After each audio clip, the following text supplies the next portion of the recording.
Stay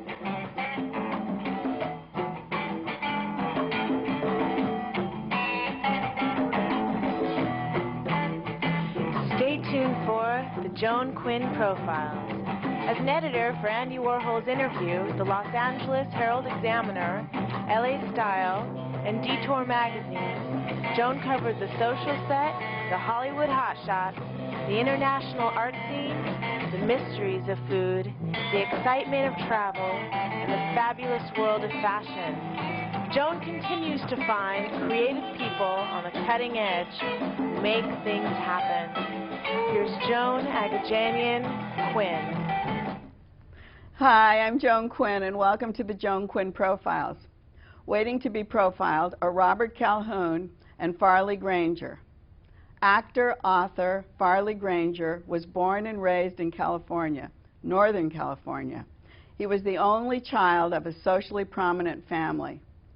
After the crash in 1929, the family drove to Hollywood, where they enrolled Farley at the Meglin Kiddies, and I remember that so well. They moved to Studio City, and they were neighbors of the Donald O'Connor family. Our other guest, Robert Calhoun, was twice nominated for a Daytime Emmy Award. Bob directed Another World and produced The Guiding Light and As the World Turns. I have them together because in 1963, when Farley joined the National Rep Theater, they met and formed a lifelong partnership, and both professionally and personally. The latest collaboration between the two is this wonderful book, Include Me Out, which is bizarre. We'll ask Farley about the title. Welcome, both of you. Thank you. It's great. Farley, let's talk about your book. What does the title mean? Well, that was the thing that Goldwyn had said at one time, include me out. So I decided to have that as the title because it's meaningful for what I say, you know. Include me. I mean, he used to say these funny little things. Include me is include me, Yeah. Yes. but then include me out? Yeah. What is that? Nobody knows. No, oh, okay, I thought it was just me. You moved in to into the Valley from Northern California, Yeah. and you lived near the O'Connor family. Were they in show business at the time? Yeah, the whole family was. Oh, they were. Yeah. And did they have any influence on what you were doing? No, not really. No. Nothing. No. No. So, you were your first film was Northern Star. Yeah, the North And Star. the North Star? Yeah. And who was it, and how did that start? My father was working in the what do you call it now? Unemployment. Unemployment. Oh, the unemployment. The unemployment. But he wasn't unemployed, was he? Well, he was employed for at At the the unemployed. unemployed. And Harry Langdon, an old comedian, you know, talked to him and came up, you know, and gave him money and stuff. And he said, I have a son who wants to be an actor and everything, you know. And so they eventually talked and met and everything. And he came up one day and said, there's a play being done in Hollywood on Highland, and there may be a part for Farley, so why don't you find out? So I did find out, and there were several parts for me. But they were all, you know, small parts. Had you been taking acting lessons? No. No, not No, at all? no. Just, but you were taking dancing and that kind of thing at the... Yeah, but I didn't like it. Oh. I didn't like it. Was your family like a stage mother? Did she push you into these things? Yeah, she did a bit. Oh, she did. So you became known, though, in these golden days of Hollywood. What was the golden day? I think the golden day was really the 30s and the 40s. Oh, just that period? That whole because period of the great movies that came out. If you look at 1939 alone, Gone with the Wind and Rebecca and The Wizard of Oz, you know, just the wealth of creative stuff. Well, Yeah. was it difficult for you to be in films at that time with all these great things that Bob was talking about? No, no. I went to the Goldwyn studio, and they gave me something to read, and I read it, and they said thank you very much, and I went back home, and I felt, wow, you know, I've got it.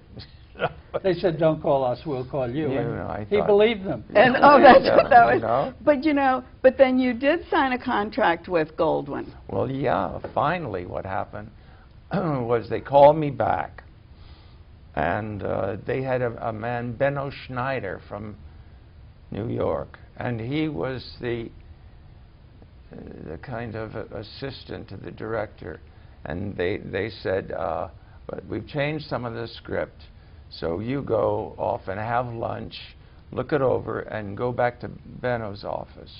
I said, okay, and I went and I looked over the script and everything and had Coke and whatever, and went back to Benno's office, and he said, do you know what this is all about? And I said, no, I didn't. Nobody had told me, you know. They all just sat there, Goldwyn and Lillian Hellman and everything. Oh, they were all sitting there like... Yeah, you know. And so I said, no, I don't really. And he said, well, let me tell you. And he told me, and he said, now read it, you know, do it with me. And I read it with him, and he looked at me and he said, you're the boy. Oh, so that You're was... the boy, come with me. And he took me by the hand. And he took me up to the office where they all were waiting, you know. And he said, he's it, this is the boy. Read it for them. And I did, and So, and then he signed you. Yeah. And one of the things that he did all the time was keep loaning you out. Yeah. Yeah. Why did they do that? Yeah, well, he didn't have anything, you know. Oh, I see. He made very few movies, so he loaned me out to anybody and everybody, and I kept turning him down. I wouldn't do it. I know. You weren't happy with any of that. No, I'm very unhappy. I know. It was amazing how you were like the golden boy, and yet you didn't like anything that was coming around. How did you work, because talking about those big movies that were, you worked with Nick Ray, and you worked with Hitchcock, you worked with a lot of directors. You must have liked those experiences. Yeah, Nick Ray was wonderful. He was a terrific director. And Hitchcock was Hitchcock, you know. And he was wonderful in, excuse me, when we did the Rope. But then, when I went to Europe, and I came back, and the studio called and said, you have to go to Hitchcock's house. I said, okay. And I went over, and he said, I'm glad you're here. How was Europe? And I said, wonderful, and everything. And he said, well, I want to tell you a story. And he told me the story of the film. Oh. You know. And he said, what do you think of that? Of Strangers on a Train. Yeah, Strangers on a Train. And he said, what do you think of that? And I said, wow, I think that's great. And he said, and you know who's going to play Bruno? And I said, no. And he said, Robert Walker. Oh, that's right. And I said, oh my gosh. And he said, wouldn't it be interesting if, you know, he did something on the set? And I said, oh, Hitch, that's terrible to say. Because he was having nervous breakdowns and everything. Oh, you mean she was waiting for him to do something bizarre? Yeah, you know. He is so perverse. And I said, that's just horrible. That's right. You know. But anyway. That is perverse, isn't it? He had a great time doing the film and enjoyed it very much. That was the one thing I really loved about the book, was that you weren't afraid to say what was going on. You weren't afraid to say that Hitchcock would have said something like that, or that some girl wanted to go out with you, or the different things that you mention all the time. Usually people like patty around it and don't say it all, and I love the way that happened. Thank you were on the Bel Air circuit then. what they call the Bel Air circuit. Explain that to our people, because you know that was a long time ago. Well, it was the producers, the big producers, the moguls all had their own screening rooms. And when Farley made... but that wasn't very many people. That was a handful of people, well, it was right? Louis B. and Goldwyn and Jack Warner right. and... Right. We can count them, not like today with your home theaters. Exactly. Yeah. This was a big deal. Yeah, but Farley had done the Nick Ray film, which was a wonderful movie, They Live by Night. And Howard Hughes took over the studio mid-movie. Oh. And he was pushing Jane Russell at the time in The Outlaw. Right. So he shelved the movie that Farley had made for 2 years. But it had been seen by everyone on the... Oh, on the Bel Air circuit? Yeah. on the Bel Air circuit, and Hitchcock chose him for Strangers on a Train based on that. Oh, I see. So then what happens, kind of like the end of the golden years, because the only film that Goldwyn has made that's really good is what, The Best Years of Our Lives? Yeah. And he doesn't come up with anything else? It's amazing, isn't it? Not a one. Why? What do you think happened? Well, he came up with some, pardon me, some successes, financial successes, but he had no artistic successes, and the Goldwyn touch, which he had always been famous for, was gone, because it left when Wyler, his director, left the studio, and Greg Tolan, his brilliant cameraman, died. Oh, that's what happened. Yeah. So how did you remember all the details, and how long? Were you keeping a journal for the book? I had done some work years ago, yeah, you know, and I had kept it. But I have a good memory. I can remember things. And Bob, did you actually do the writing? Because it says with Robert Calhoun, aside from your directing and producing skills. Did you? Yeah, I did most of it. You actually wrote it? Did you use a computer? Yes. Yeah. And Farley, of course, proofed everything, and we worked together over, well, we'd argue or work it out together, but it turned out to be fun. There were a lot of women in your life. Let's talk a little bit about Ava Gardner. Terrific. Gorgeous. Unbelievably beautiful. Just an angel. She was wonderful. Julie Harris. Julie Harris, marvelous actress. Wonderful actress. And you got to know her when you went to Broadway, right? Yeah, and right. spent time. And Shelley Winters? Shelley, there's so many things I can say. An absolutely wonderful actress, could be absolutely adorable and sweet, and also totally insane. Volatile, I would say. That's right. Because I know some of the scenes you wrote about her were like, woo, how did they go through that? And Eva Le Gallienne, whom was at the Rep when I think you two met, Yeah. right? That's right. She She's was a legend. I mean, people Yeah. really have not, she's not gotten her due yet. I mean, people remember Catherine Cornell and Helen Hayes, and Le Gallienne, I don't think, has really gotten her due, because she not only introduced repertory theater to this country, she introduced Ibsen and Goldoni and Chekhov and, you know, the important European playwrights. She was quite a lady. And I think you didn't want to stay in Hollywood anymore. You wanted to go to New York to actually be an actor, is the way you say it. And did you get a lot of tips from her, from Le Gallienne, when you were working there? Yeah, not a lot, no. No, oh really, not so No. much. Where did you really hone your skills in for Broadway? I tell you where, in live television. Oh. And I got back to New York, live television was going like crazy. And I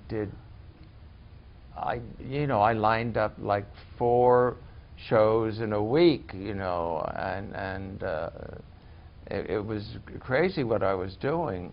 But I said, this is the way to do it, you know, because you're live, and you know, you can't say, oh, I'm sorry, I forgot the line or something. You can't cut. You can't cut. You know, you can't do any of that. It's actually like we're doing today, live to live. Yeah. And we don't go Yeah. back and edit. And So I did all of the, big good shows. what shows were those? Oh, I did what's the one out here, the big Well, one? Playhouse 90. I was going to say, did they 90. do Playhouse 90? Yeah, Playhouse 90 I did US two deal. Playhouse 90s, and one of them with Judith Anderson and I can't remember, but I played twins. Oh, so you really had to have your lines and your acting Yeah. skills going. He worked also with Julie Harris on television and did The Heiress. Oh, that's right. That was the big thing. Yeah. You know, we're going to take a break right now, but we're going to be right back, and we're going to talk about some daytime Okay. TV with you, Bob.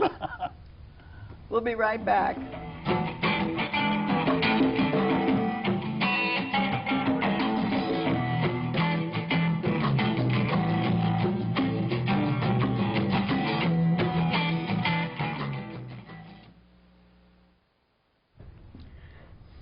Hi, I'm back, and we're going to continue our conversation with actor Farley Granger and producer-author Robert Calhoun.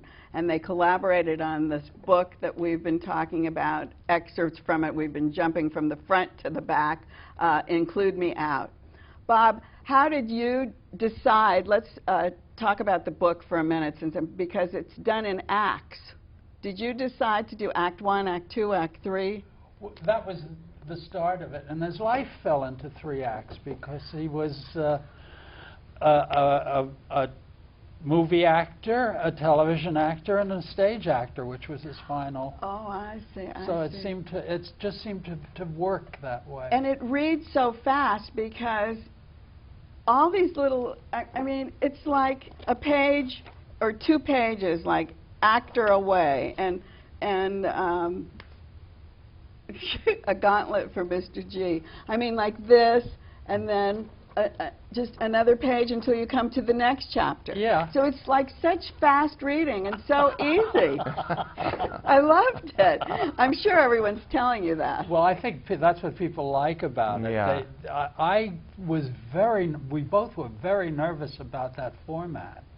And I think our editor was too, but she stuck by us and she encouraged us to hold on to it, and that's the most positive comments we've gotten around. Is the way it's like, that. Yeah. And as I said, and I told our audience, I'm jumping around, they have to buy it to read it. But in the 70s, you guys moved to Rome. Yeah. And you were together, did you, you were making films, you were with Visconti and Zeffirelli and Francesco Rossi.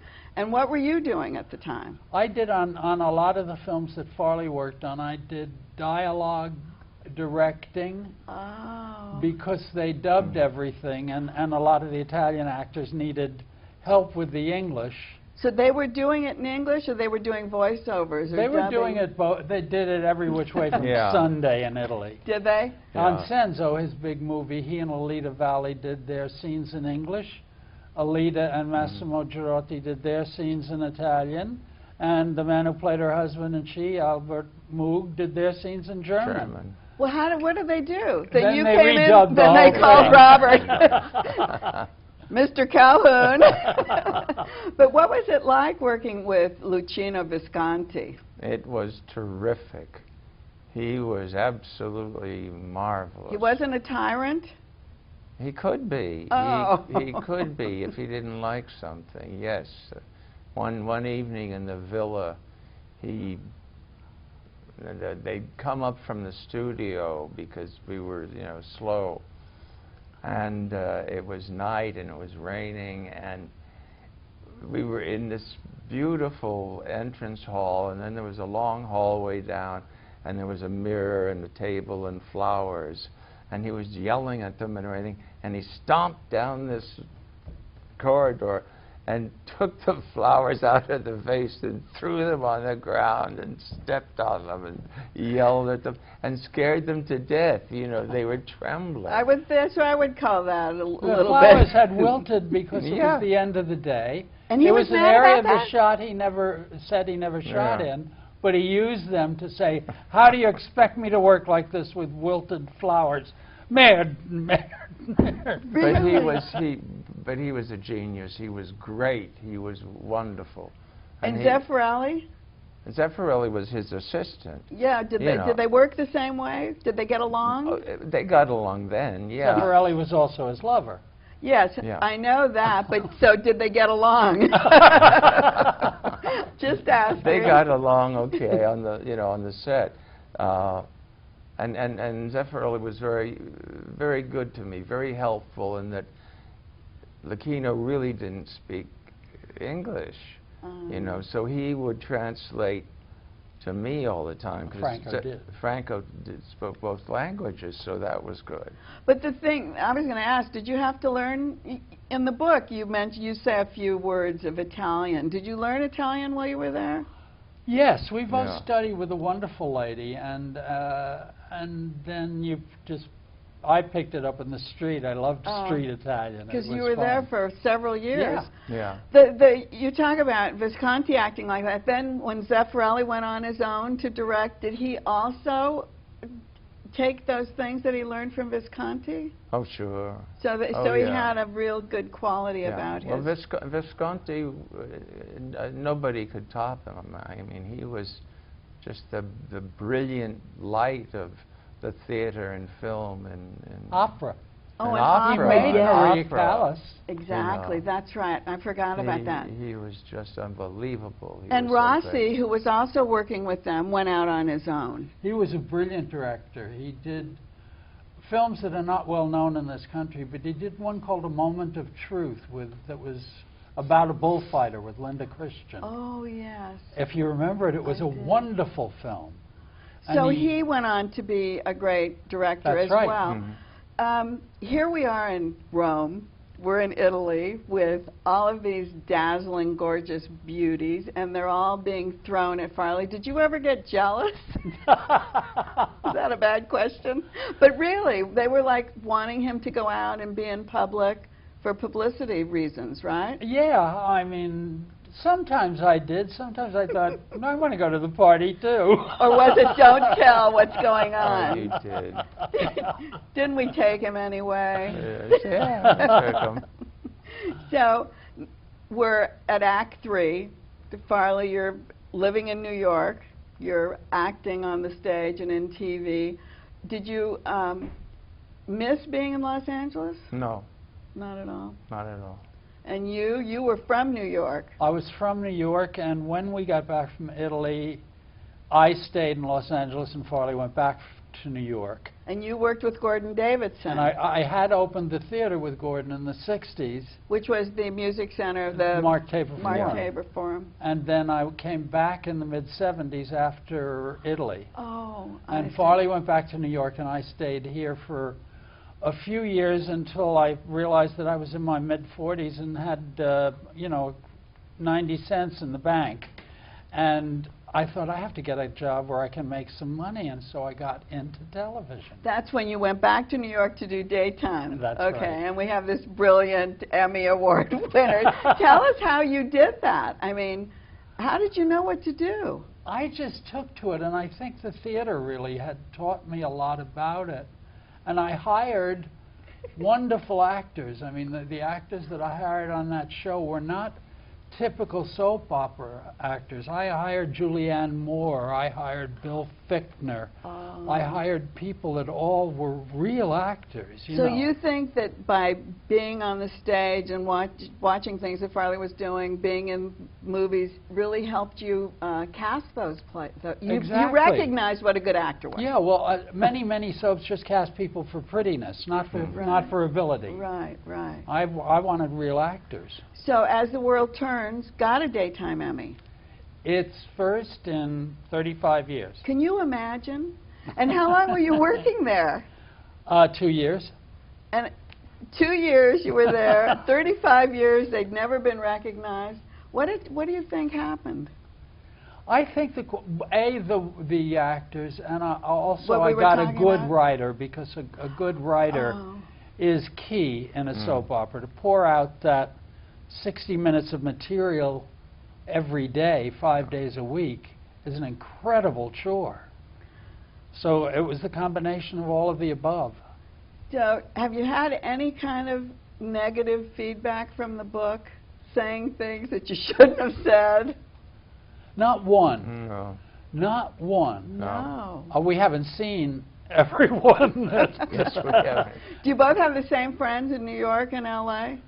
Pretty much, Yeah, yeah. I pretty have, you know, we each also have certain friends that have been our own for many, many years. And you hadn't been out here for a long time, so are you seeing old friends, or do you keep in touch with them? Because we go back and forth. I mean, really, New Yeah. York and L.A. are like one, even though you don't like our palm trees, Farley.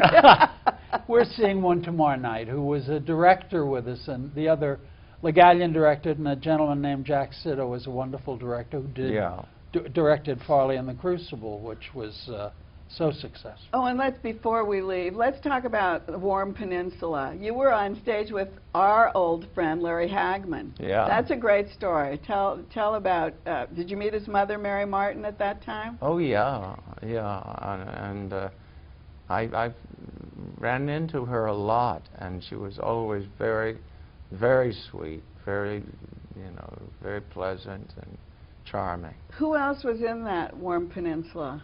June Havoc. Oh, right. Baby June, Gypsy Rose Lee's sister. She was trying to make a name for herself, wasn't she? She was a wonderful actress, and she was serious. And I think she probably was a little miffed that Gypsy made such a name for herself with her book about her mother and the musical. Uh-huh. But Farley did a wonderful thing to her in that play, because Larry Hagman was being driven crazy by June, who used to play with his tie and his jacket. And Farley had a wonderful dresser who said, I know what to do. And they stuck a spool of white thread in the inner pocket and pulled it out through his lapel, just a little piece of it. And June bit in the scene. And she kept pulling. And she got hysterical and ran off the stage. That kept her from ever doing that again. Right. You see how we're laughing now? People have to read this book, and they can laugh. They'll know what we're laughing about. I thank you so much, Robert Calhoun. Oh, a pleasure. And Farley Granger.